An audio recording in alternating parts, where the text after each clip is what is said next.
আমার রাগ হয় ইদানিং বউয়ের সাথে, আমি রাগ করতে চাই না তবুও রাগ হয়ে যায়।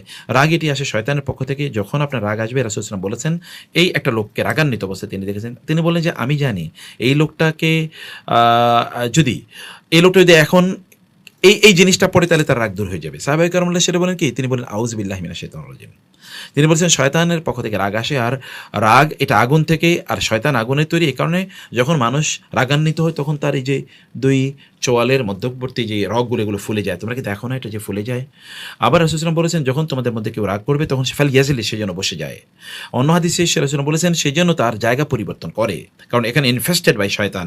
এই জায়গাটাতে শয়তান চলে এসছে। আবার অন্য হাদিসে এসে সে যেন ওযু করে। কারণ ওযুর মাধ্যমে এই ব্যক্তি কি করবেন? তার নিজকে শীতল করবেন। কারণ রাগ তো শয়তানের পক্ষ থেকে আসে, শয়তান আগুন দিয়ে তৈরি। এজন্য মানুষ রাগান্বিত হয় এই কারণে। আচ্ছা, রাগ দমন করার উপায় কি?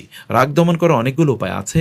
তোর মধ্যে হচ্ছে যখন আপনার স্ত্রী যখন এমন কোনো কথা বলবেন যে আপনার রাগ উঠছে, তখন আপনি ওখান থেকে সরে যান।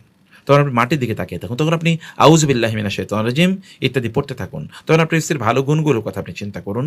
এর মাধ্যমে আপনি আপনার রাগকে নিয়ন্ত্রণ করতে পারবেন। রাগকে আপনি কেন নিয়ন্ত্রণ করবেন না? রাগ অনেক বেশি রাগ করলে তো আপনি তখন হার্ট ফেল করবে আপনার, অথবা আপনি তখন মানে ব্রেনে স্ট্রোক করবেন আপনি।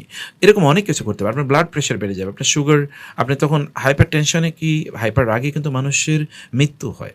আপনি হার্ট ব্লক হয়ে যাবে। আপনি এটা কেন করবেন নিজের? এটা করবেন না।